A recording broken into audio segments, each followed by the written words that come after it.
Hi hello friends, ಎಲ್ಲರಿಗೂ ನಮಸ್ಕಾರ. Welcome to ನಯನ ಅಡುಗೆ. ನಾನು ನಿಮ್ಮ ನಯನ. ಬನ್ನಿ ಫ್ರೆಂಡ್ಸ್, ಇವತ್ತು ಸಿಂಪಲ್ಲಾಗಿ ಆ್ಯಂಡ್ ಟೇಸ್ಟಿಯಾಗಿ ಅವಲಕ್ಕಿ ಚಿತ್ರಾನ್ನ ಹೇಗೆ ಮಾಡೋದು ಅಂತ ತೋರಿಸಿದ್ದೀನಿ. ಕೊನೆವರೆಗೂ ವಿಡಿಯೋ ನೋಡಿ.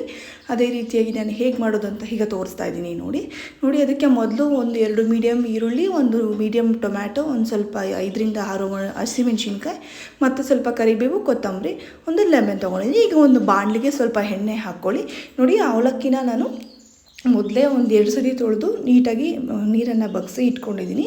ಇದನ್ನು ನೆನೆಸೋ ಅಷ್ಟು ಅವಶ್ಯಕತೆ ಇಲ್ಲ, ತೊಳೆದು ಇಟ್ಕೊಂಡ್ರೆ ಸಾಕು. ಅದಷ್ಟಕ್ಕದೇ ಚೆನ್ನಾಗಿ ಉಬ್ಕೊಳ್ಳುತ್ತೆ. ನೀರಲ್ಲಿ ನೆನೆಸಿದ್ರೆ ತುಂಬ ಮೆತ್ತಗಾಗ್ಬಿಡುತ್ತೆ. ನೋಡಿ, ಈಗ ಒಂದು ಬಾಣಲಿಗೆ ಜೀರಿಗೆ ಹಾಕ್ಕೊಂಡಿದ್ದೀನಿ. ಜೀರಿಗೆ ಆದಮೇಲೆ ಅದು ಚಟಪಟ ಆದಮೇಲೆ ಸ್ವಲ್ಪ ಸಾಸಿವೆ, ಜೀರಿಗೆ ಎಲ್ಲ ಹಾಕಿರ್ತೀವಲ್ಲ, ಅದಾದಮೇಲೆ ನೋಡಿ ಈಗ ನಾನು ಸ್ವಲ್ಪ ಜೀರಿಗೆನ ಸೇರಿಸ್ಕೊಂಡಿದ್ದೀನಿ. ಜೀರಿಗೆನ ಆದಮೇಲೆ ಸ್ವಲ್ಪ ಬೇಳೆ ಮತ್ತೊಂದು ಸ್ವಲ್ಪ ಕಡಲೆ ಬೀಜನ ಹಾಕ್ಕೊತಾ ಇದ್ದೀನಿ. ನೋಡಿ, ಅಷ್ಟು ಹಾಕ್ಕೊಳ್ಳಿ ಸಾಕು. ಸ್ವಲ್ಪನೇ ಹಾಕ್ಕೊಳ್ಳಿ. ಜಾಸ್ತಿ ಬೇಕನ್ನೋರು ಜಾಸ್ತಿ ಹಾಕ್ಕೊಳ್ಳಿ, ಕಡಿಮೆ ಬೇಕು ಅನ್ನೋರು ಕಡಿಮೆನೇ ಹಾಕ್ಕೊಳ್ಳಿ. ಬೆಳಗ್ಗೆನೇ ತಿಂಡಿಗೆ ತುಂಬಾ ಚೆನ್ನಾಗಿರುವಂಥ ರೆಸಿಪಿ ಇದು ಅವಲಕ್ಕಿ. ಅದು ಆದರೂ ಕೂಡ ಇದು ರಿಚ್ ಇನ್ ಫೈಬರ್ ಇರೋದ್ರಿಂದ ತುಂಬಾ ಹೆಲ್ದಿ ಕೂಡ. ಇದು ತುಂಬಾ ಚೆನ್ನಾಗಿರುವಂಥ ರೆಸಿಪಿ ಕೂಡ. ತುಂಬಾ ಈಸಿಯಾಗಿ ಫಾಸ್ಟಾಗಿ ಮಾಡ್ಕೋಬೋದು.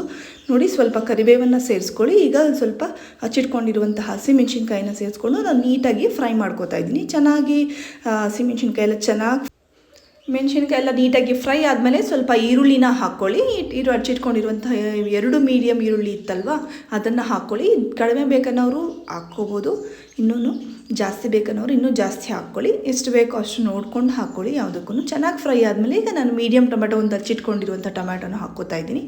ಚೆನ್ನಾಗಿ ಫ್ರೈ ಮಾಡ್ಕೊಳ್ಳಿ ಟೊಮ್ಯಾಟೊನ. ಅದು ಚೆನ್ನಾಗಿ ನೋಡಿ ನೀಟಾಗಿ ನುಣ್ಣಗೆ ಅದ್ರ ಜೊತೆ ಬೆರಿಬೇಕು. ಅದೇ ರೀತಿಯಾಗಿ ನೀವು ಕೂಡ ಚೆನ್ನಾಗಿ ಫ್ರೈ ಮಾಡ್ಕೊಳ್ಳಿ. ತುಂಬಾ ಕ್ವಿಕ್ಕಾಗಿ ಮಾಡ್ಕೋಬಹುದಾದ ರೆಸಿಪಿ, ತುಂಬಾ ಟೇಸ್ಟಿ ಕೂಡ. ಟಿಫನ್ಗೆಲ್ಲನೂ ಕೂಡ ನೋಡಿ. ಈಗ ನಾನು ಸ್ವಲ್ಪ ಅದಕ್ಕೆ ಉಪ್ಪನ್ನು ಕೂಡ ನಾನು ಸೇರಿಸ್ಕೊಂಡು ನೀಟಾಗಿ ಈಗ ಸ್ವಲ್ಪ ಫ್ರೈ ಮಾಡ್ಕೋತಾ ಇದ್ದೀನಿ. ಆದಷ್ಟು ಉಪ್ಪನ್ನು ಲೇಟಾಗಿ ಹಾಕ್ಕೊಳ್ಳಿ. ಯಾಕಂದರೆ ಉಪ್ಪು ಬೇಗ ಹಾಕಿದ್ರೆ ರುಚಿನ ಕಡಿಮೆ ಆಗೋ ಸಾಧ್ಯತೆ ಕೂಡ ಇರುತ್ತೆ. ನೋಡಿ, ಈಗ ಸ್ವಲ್ಪ ಅರಿಶಿನ ಹಾಕ್ಕೊತಾ ಇದ್ದೀನಿ. ಅರಿಶಿನ ಹಾಕ್ಕೊಂಡು ನೀಟಾಗಿ ಮತ್ತೆ ಫ್ರೈ ಮಾಡ್ಕೋಬೇಕಾಗುತ್ತೆ. ಚೆನ್ನಾಗಿ ಫ್ರೈ ಮಾಡ್ಕೊಳ್ಳಿ. ನಾನು ಎಣ್ಣೆ ಸ್ವಲ್ಪ ಕಡಿಮೆನೇ ಹಾಕ್ಕೊಂಡಿದ್ದೀನಿ. ಜಾಸ್ತಿ ಬೇಕನ್ನೋರು ಇನ್ನು ಸ್ವಲ್ಪ ಜಾಸ್ತಿ ಕೂಡ ಹಾಕ್ಕೋಬೋದು.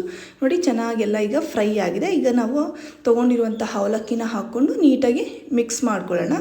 ಚೆನ್ನಾಗಿ ನಿಮಗೆ ಗೊಜ್ಜು ಎಷ್ಟು ಬೇಕೋ ಅಷ್ಟು ನೋಡಿಕೊಂಡು ಹಾಕ್ಕೊಳ್ಳಿ. ಅದು ಗೊಜ್ಜಿರುತ್ತಲ್ಲ ನಾವು ಮಾಡಿರುವಂಥದ್ದು, ಅದನ್ನು ನೋಡಿ ಹಾಕ್ಕೊಳ್ಳಿ ಎಷ್ಟು ಬೇಕೋ ಅಷ್ಟು. ನೀಟಾಗಿ ಅದನ್ನು ಹಾಕಿ ಒಲೆ ಮೇಲೇ ಚೆನ್ನಾಗಿ ಒಂದು 2 ನಿಮಿಷ ಫ್ರೈ ಮಾಡ್ಕೊಂಡ್ರೆ ನೋಡಿ, ಅವಲಕ್ಕಿ ಚಿತ್ರಾನ್ನ ಸೂಪರಾಗಿರುತ್ತೆ. ಮಾಡ್ಕೊಳ್ತೀನಿ ಇದೇ ರೀತಿಯಾಗಿ. ನೋಡಿ, ಸೂಪರಾಗಿದೆ. ಇದೇ ರೀತಿಯಾಗಿ ನೀವು ಮಾಡಿ. ಇನ್ನೂ ಹೆಚ್ಚಿನ ವೀಡಿಯೋಸ್ಗಾಗಿ ನಯನ ಅಡುಗೆ ಚಾನಲ್ನ ಫಾಲೋ ಮಾಡಿ. Thank you.